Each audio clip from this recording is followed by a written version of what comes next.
The end of the year is already upon us, would you believe it? With the end of the year rushing to a close, I've got some great repeats lined up over the New Year period while I'm away. But before this, still a couple of great shows, and of course even the month ahead for January, first month of the year. But we have got to survive the holiday experience between now and then, and as often as it happens every year, and as much as we have to do all the holiday stuff every year, it's the usual drag, hassle, strain, stress. You know, as you know, depression is often at its highest at this time of the year.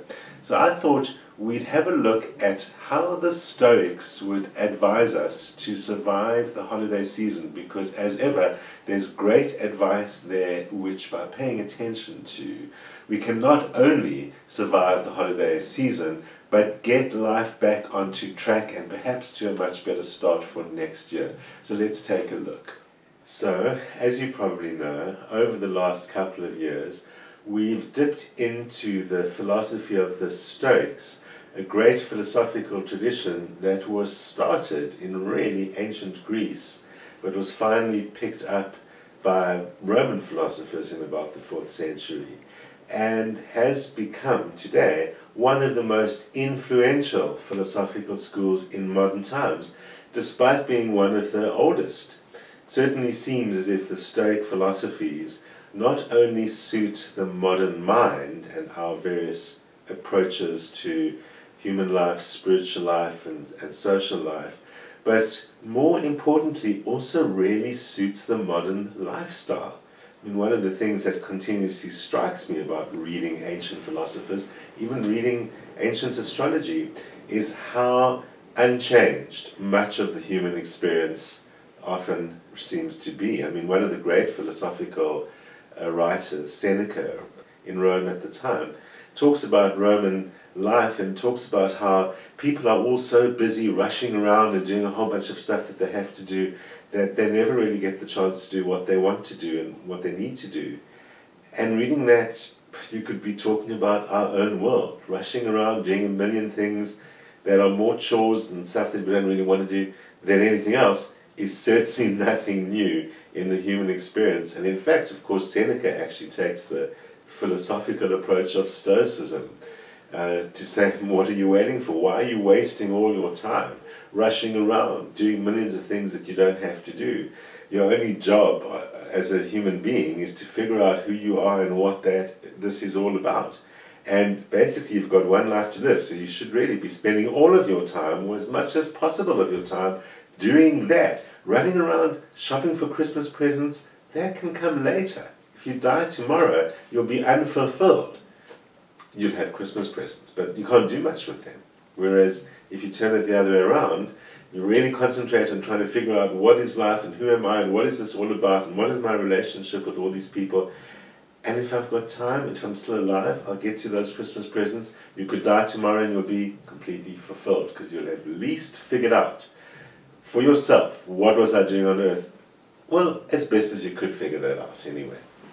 Perhaps that's another story for another day. Here we are trying to survive until the end of this month and all the various holiday experiences that we've got to go through.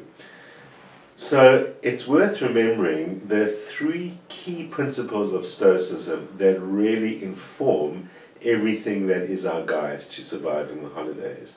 Firstly, it is that virtue is the highest good that we're capable of. Virtue, virtuous behavior, doing the right thing by ourselves, by the world, by others. Virtue is the highest good, and nothing else reaches that. So the most fundamental idea of Stoic philosophy is behave properly towards yourself, towards other people, and towards the world. Sounds a bit like African Ubuntu. The second most important principle, well, not in any order anyway, the second principle is to apply reason to your life. Apply reason to how you interact with other human beings, with how you interact with the world itself. If you think things through reasonably, sensibly, even logically, we often can see the obvious, considered, best approach to deal with almost any situation. Indeed, over the holiday period, many of us will be with family, and admittedly, it's very hard to be reasonable about family. You revert all the way back to your childhood way of being. But once you understand the guide of reason, it's a little mantra you can take to the dinner table, the lunch table over this holiday period, and remind yourself, be reasonable. Most importantly, and really this probably is the most important Stoic principle, or at least the one that seems to me the most important Stoic principle, and that is concern yourself with what is under your control, and don't concern yourself with what isn't under your control. One of the most important pieces of advice, one of the most basic, bottom line, how to live pieces of life, and that is concern yourself only with what is under your control. The rest isn't under your control. Why worry about things that are not under your control? Why bash your head against and get freaked out by all those things that are not under your control? Your family, of course, not under your control. It doesn't mean don't concern yourself with your family, but it does mean we need to approach the family table with a little bit of wisdom about exactly what is and what isn't under our control. It's also useful to remember the 4 basic virtues that kind of arise out of that, that will apply to everything we have to do those days as well as any other days. So the first principle is wisdom. The first virtue. The first virtue is wisdom. Wisdom is about being rational, about being sensible, about navigating difficult things by being wise and reasonable about them. So the first virtue is wisdom. Make it your task, your goal, to try and be wise in your handling of things over these holidays.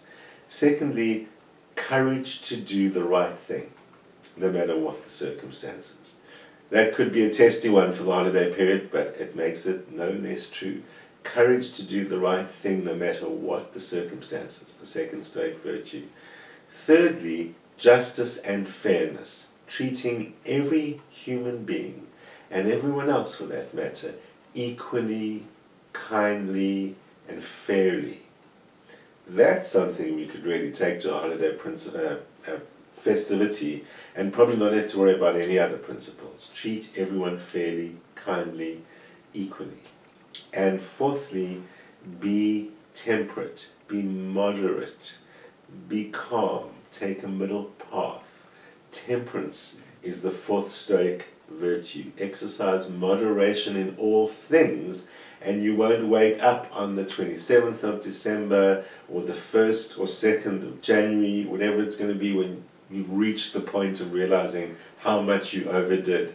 You don't need to overdo. You can tell yourself while eating your holiday meals over the Christmas period or whatever other major festivities you have planned over this time, be temperate. It's not just about my diet. It's not about this food. It's not about how I'll feel tomorrow. It's about pursuing a philosophical approach that will better my entire life. And maybe that will help you realize why you don't really want to overdo things. The first lesson we can take from the Stoics in dealing with your plans for the holidays, whether you're going to be hosting friends and family or going to their place, but all of us have plans and intentions around this time of the year, whether that is about the celebration itself or navigating it, or what you're going to do about the thorny issues of gift giving. So the first thing is to set your intention or your goal to do the best that you can under the circumstances, handling the circumstances, rather than an outcome. The goal and the plan that you set should not be, I will have a Christmas where everyone is happy, where everyone is not fighting, where the food is amazing, where the gifts are personally considered, and where none of us feel terribly full after eating too much. All of those are good intentions and appropriate intentions and maybe even achievable intentions, at least under some circumstances. But the problem there is that we're focusing on the outcome. And the outcome is not under our control. Where it all ends up is not about us. We don't have control over that. So let go of control. Remember, such an important principle. And realize what you are in control over is the process. If you're hosting, it's the process. I can do this about the food, and this is how this is how I am, setting the table and where I'm putting people and all of that. Your hope, your intention is that everyone has a great time and they don't fight and they all feel great about the food. But you do not have control over that. All you have control over is your intention. Your intention to do the best. Make the best food you can, arrange the seats the best you can, treat everyone fairly and with equanimity as best as you can, and as best as you can stops there. Whatever happens after that, the outcome, not up to you. And that also means that if the outcome is not ideal, you don't have to beat yourself up about that was a terrible Christmas, or I'm never going to do that again, or why don't I do this every year, and all the things we forever hear ourselves saying again and again. If you weren't in control of the outcome, you can ask yourself, did I do the process correctly? And stop there. And that will free you of a lot of stress and anxiety that can be, of course, associated around this time. The second Stoic method we can apply to preparing for the holiday period is aligning that intention with nature. In other words, with what is really possible. I could use those same examples again. None of the family fight and everyone loves all the food and everyone eats all the food. You can actually ask yourself, is that possible? You might say hypothetically everyone in the family could be peaceful. If you know your family, you've encountered interactions with these people before, you can be a little bit more realistic. So reality includes a lot of things, but it very much includes the social environment that you actually know that you are setting up and getting yourself involved in. So be realistic, align your plans with what is actually possible. You'll only freak yourself out if you expect a particular person to behave or cooperate in a certain way, when past experience tells you you know that that isn't true. Align yourself with nature. You'll only freak yourself out by creating issues that become disappointments, when if you thought about it before, you could have said to yourself, why does that always happen? Anything that always happens, every year we go through the same thing. Every year she says, whatever it is that happens every year means, well, then you know about it. So align yourself with nature, align yourself with what is actually possible, not with the ideal, because the ideal is the outcome that you're not in control of.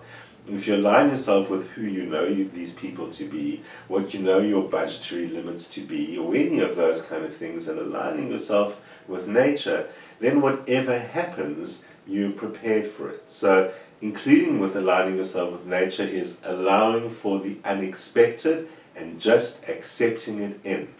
Allowing the unexpected is like permitting fate to have its say. And because fate is, whether it's God, whether it's nature, whether it's evolution, whether you think it's random, whatever it is, if you go with fate, then you tend to have a better experience. If you resist fate, then you tend to have a worse experience. The classical example given by the Stoics, which sounds a little horrendous, is a dog attached to a cart by a rope, and the cart is moving. The dog has the option to run along with it or resist, but either way it's going to be pulled along by the rope. If it runs along with the cart, obviously the whole experience is much better. But fate, the rope and the cart, is determining exactly where that dog is going. Either way it's going to end up in the same direction, in the same place. But the dog, despite being yoked by fate, actually has tremendous power over how it feels at the outcome, over how it experiences the path of fate, which pretty much feels a lot under its own control, even though the rope's telling it where to go. Again, dragging the dog gets to the same result, but with a whole lot of pain, grief and trauma for that animal.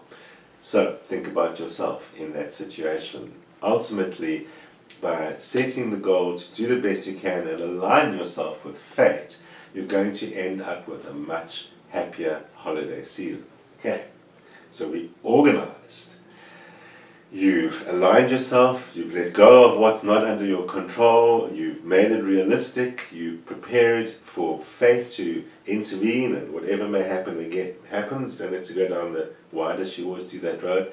Now you've got the family to deal with. How do the Stoics help us deal with our family, especially under those circumstances? Well, not to put too fine a point on it, but there's that family which we have to invite every year, or those friends which are included in that we are obliged to invite every year, or that we feel guilty that we haven't seen them the whole year, or whatever the case may be. There's usually a good number of people at a celebration that are there because they have to be there, or because we must invite them, and we have all those pressures and obligations. And then there are those that are really close and important to us. Well, firstly, of course, what applies to all our family? And we don't get to choose them, but Stoicism reminds us that if you spend your time with people who are virtuous and who have many of the characteristics that you aspire to, then you can more easily become like that. If you spend your time with reprobates, people who behave badly, people who disrespect others, including disrespecting you and even disrespecting themselves, you're going to experience the same thing. So the first principle really is, who are you inviting to that dinner table? You might have certain obligations and all of those kinds of things, and certainly there's some family members that no amount of Stoicism is going to get you off the hook for inviting them. So I'm not going to go too far down that road, but what I will say is, as far as possible, choose the company you spend your time with. Not only will you all have a way better experience, but it's good for your growing your life as a whole, not just good for that Christmas experience.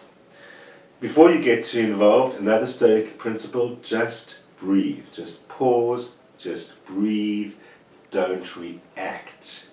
A lot of buttons get pushed during the holiday season. We're more sensitive than ever for some reason, and we all know how to push each other's buttons, and so we push them. So a Stoic lesson, pause, breathe. Before you react, pause and breathe. Resist the impulse to respond instinctively. Consider your reaction. I'll say it again, resist the impulse for automatic responses. When they press the button, they know they're pressing it because it's going to upset you.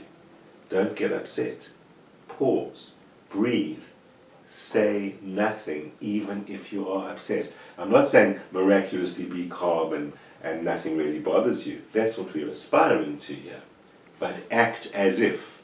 Pause, breathe, say nothing, try a smile.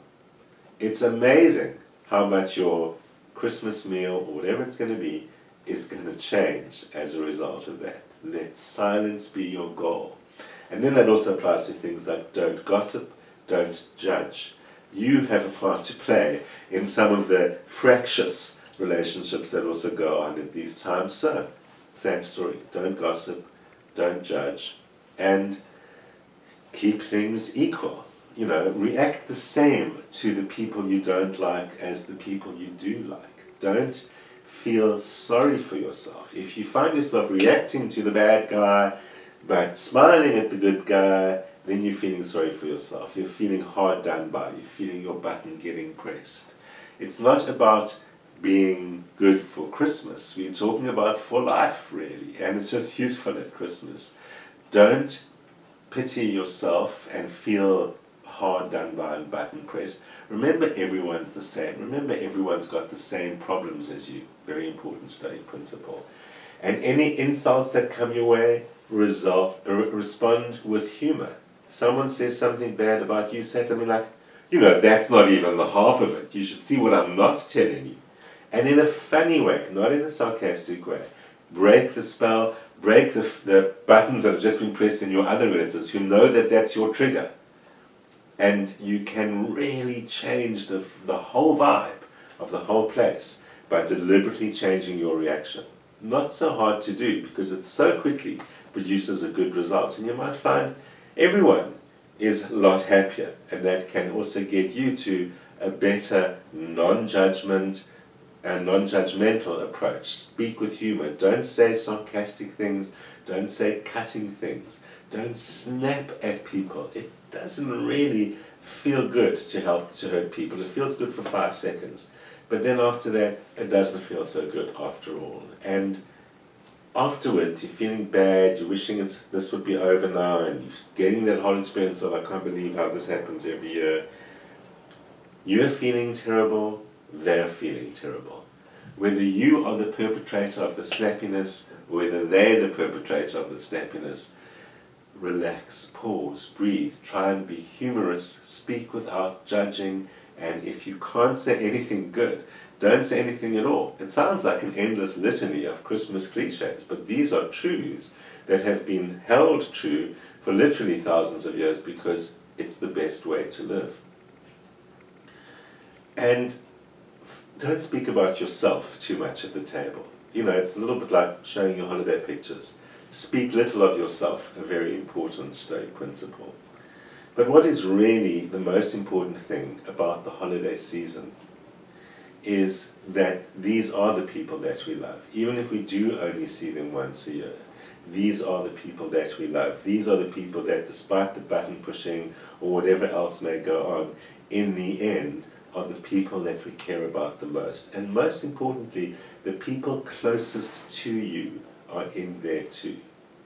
One of the most powerful lessons that the Stoics teach us is to remind yourself of the impermanence of things and of the impermanence of people, that this celebration that you're having may not be possible next year. You never know what might change. Anything could happen. Remind yourself that these people that sit around the table, whether they're the ones that you hold most dear to you, or whether they're the ones who are so good at pressing your button, any one of them could be dead tomorrow. You could be dead tomorrow. So treat everyone as if this is the very last time that you're going to see them. That's a very important, and the Stoics consider that perhaps their most important lesson. The memory of death. Remember that everyone dies. Remember that your beautiful child, lover, friend, etc. will be dead sometime soon that you don't know. So love them while they're there. Again, sounds like cheesy Christmas, but it's actually the most important principle of all, that we only have the present. All these matters of how we respond to people and how we should react, how we're not in control of most things, all of these boil down to you only then can live in the present. It's also the only thing you're in control of because you're not in control of outcomes. So you can only live in the present. And by living in the present, you tell yourself that these people I'm only seeing today. I don't know that I will ever see them again. I don't know that they will exist tomorrow or that I will exist tomorrow. I don't know what might happen between now and next Christmas. So the people I only see once a year, I will treat them all as if this is the very last time that I see them. That I want to remember them well and be remembered well. Don't be indifferent. If you know how precious those connections are, if you know how soon they can end, we will treat people with love. Treasure every second. You know, as I said, it often sounds cheesy, but it is the most important lesson that the Stoics have, is that nothing is permanent, and that ultimately we all die. And it's because we all die that there's no time for nonsense. There's no time for negative reactions. There's no time to be doing things you don't want to do. There's no time for beating your head against things that you're not actually in control of. And most importantly, there's no time for bad vibes between you and the ones you love and even the ones you don't love. Because what does it matter if you're silent or you smile or you're compassionate or you decide to respond with love no matter what they say or do? if you just adjust all those small things, often they are described as Christmas behaviors, but they're not that. They are core human things. They boil down to treating each other with love and respect. That even if someone doesn't treat you with that, keeping quiet instead, you will have a remarkably different experience. You can have an amazing holiday season filled with love and amazing outcomes. The Stoics taught us how. Start this Christmas and change everything. So, have a good one. I will, of course, be back at the usual time next week. I'll see you.